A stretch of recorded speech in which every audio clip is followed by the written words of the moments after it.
हम सभी जानते हैं कि इस ग्रह पर हर जगह वायु हमें घेरे रहती है। कभी सोचा है कि वायु किस चीज से बनी है? यह एक मिश्रण है या शुद्ध पदार्थ?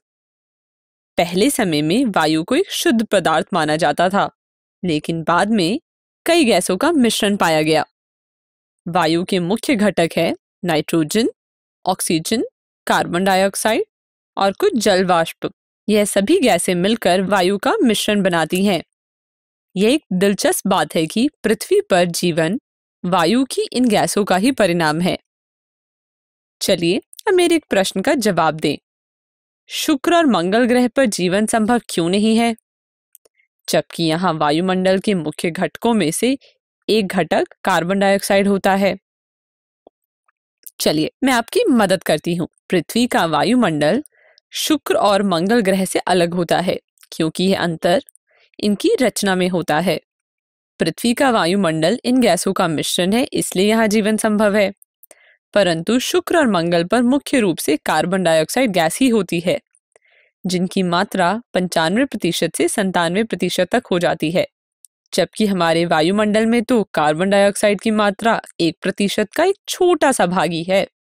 इसी कारण शुक्र और मंगल ग्रह पर जीवन संभव नहीं है। यह बात करी हमने हवा के बारे में। चलिए अब पवन के बारे में बात करते हैं। सोचिए पवन क्या होता है? हमने 7वीं कक्षा में पढ़ा है कि गतिशील वायु पवन होती है। तो कभी ना कभी आपने एक पूरे गर्म दिन के बाद शाम में ठंडी पवन का लुत्फ तो उठाया ही होगा। पर क्या आपने कभी सोचा है कि वायु की गति का कारण क्या है, या वे कौन से कारक हैं कि कभी वायु की गति धीरे होती है तो कभी थोड़ी तेज चलती है और कभी कभी तो तूफान के रूप में होती है? वायु की गति का कारण हमारे वायुमंडल में हवा के गर्म होने और जल वाष्प के बनने का परिणाम है। जल वाष्प जलीय भाग की सतह से पानी के वाष्पीकरण के कारण बनते हैं और वायु स्थलीय भाग और जलीय भाग से विकिरण के कारण गर्म होती है और गर्म होने के बाद संवहन धाराएं बनती हैं। संवहन धाराओं को हम कन्वेक्शन करंट कहते हैं अंग्रेजी में। हमारे वातावरण के मौसम की स्थिति पूरे दिन समान नहीं रहती है। अगर हम तटीय क्षेत्र को दिन के समय देखें तो पाएंगे कि समुद्र के ऊपर की हवा की तुलना में स्थल के ऊपर की हवा तेजी से गर्म होती है।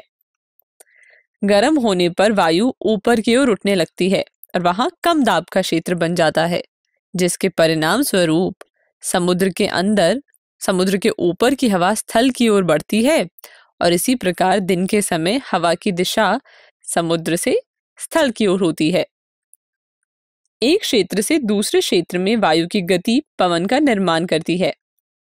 सूरज डूबने के बाद स्थल और समुद्र दोनों ठंडे होने लगते हैं, पर स्थल की तुलना में जल धीरे धीरे ठंडा होता है।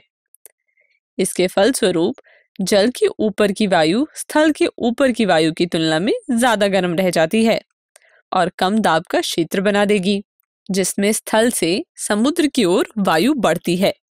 तो हमने समझा कि किस प्रकार वायु की गति विभिन्न वायुमंडल प्रक्रियाओं का परिणाम है। पृथ्वी का घूमना और पर्वत श्रृंखलाएं भी वायु की गति को प्रभावित करती है। हमारे देश में हिमालय वर्षा ऋतु में वायु की दिशा को बदलने में महत्वपूर्ण भूमिका निभाते हैं।